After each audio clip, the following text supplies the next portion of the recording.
बिस्मिल्लाहिर्रहमानिर्रहीम। रात को 3 से 5 बजे के बीच में आँख क्यों खुलती है? प्यारे भाइयों और बहनों, जिनकी भी आँख 3 बजे से लेकर 5 बजे के बीच में खुलती है, वो परेशान ना हो बल्कि वो खुश हो जाएं, क्योंकि ज्यादातर लोगों की आँख रात में एक बार जरूर खुलती है। हम में से बहुत लोग करवट बदल कर सो जाते हैं। बहुत ऐसे भी होते हैं जो खुश होते हैं कि अभी तो 3 या 4 ही बजा है, अभी तो हमको कई घंटे सो सकते हैं, और फिर मजे से वो चादर तान कर सो जाते हैं। या अगर बाथरूम वगैरह जाना हो तो फिर फारिग होने के लिए उठते हैं, फिर बिस्तर पर आकर मजे से सो जाते हैं। बहुत तो ऐसे भी होते हैं जो इसी वक्त सोने जाते हैं। तो प्यारे दोस्तों, रात में 3 से 5 बजे के बीच में आँख खुलना एक खुशखबरी है, खुशकिस्मती है। आपको एक आगाह करने का इशारा भी मिल रहा है। रात का जो 3 बजे से लेकर 5 बजे का वक्त होता है, वो 1/3 वाला हिस्सा होता है। उस वक्त अल्लाह पाक अपने बंदों के सबसे नजदीक होता है। यही वक्त होता है दुआ कबूलियत के लिए। नबी पाक सल्लल्लाहु अलैहि वसल्लम की हदीस है कि रात के 1/3 हिस्से में अल्लाह पाक अपने बंदों के सबसे नजदीक होता है।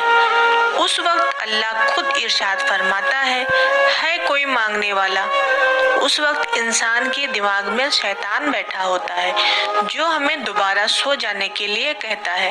अगर इंसान की आंख रात में 3 बजे से लेकर 5 बजे के बीच में खुलती है तो उसे फौरन कलमा शरीफ का जिक्र करना चाहिए।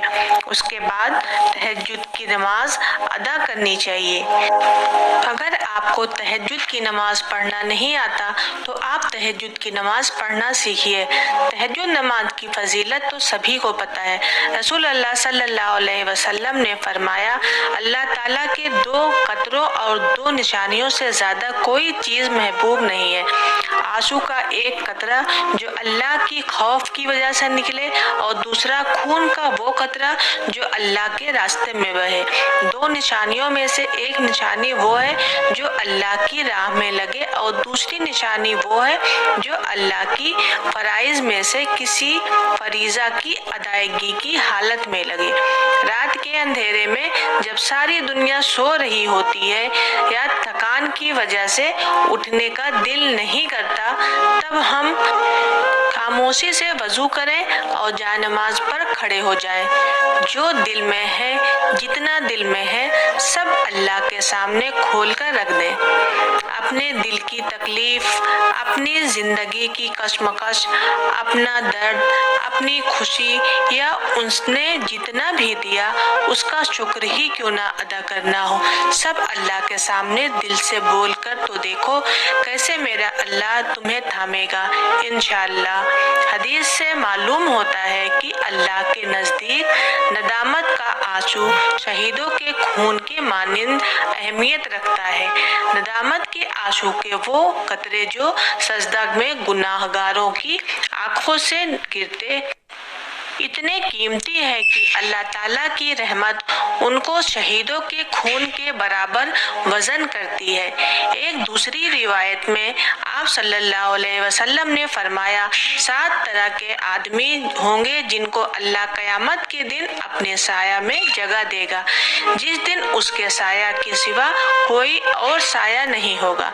उनमें से एक वो शख्स होगा जिसने तन्हाई में अल्लाह को याद किया और आंखों से जरूर आंसू जारी हो गए। बुखारी शरीफ 660। अल्लाह ताला से अपने गुनाहों की माफी मांगे। जी हाँ दोस्तों, अपने गुनाहों को माफी जरूर मांगे और उसके बाद में जो भी आपकी ख्वाहिश है उसके लिए दुआ मांगे। इंशाअल्लाह आपकी हाजत जरूर पूरी होगी।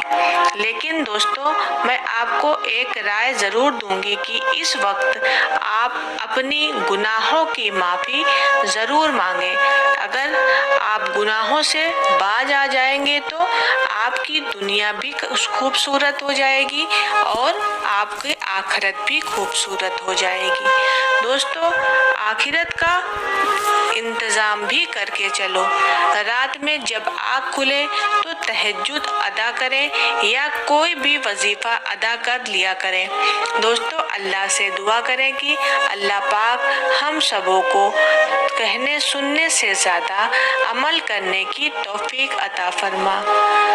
آمین۔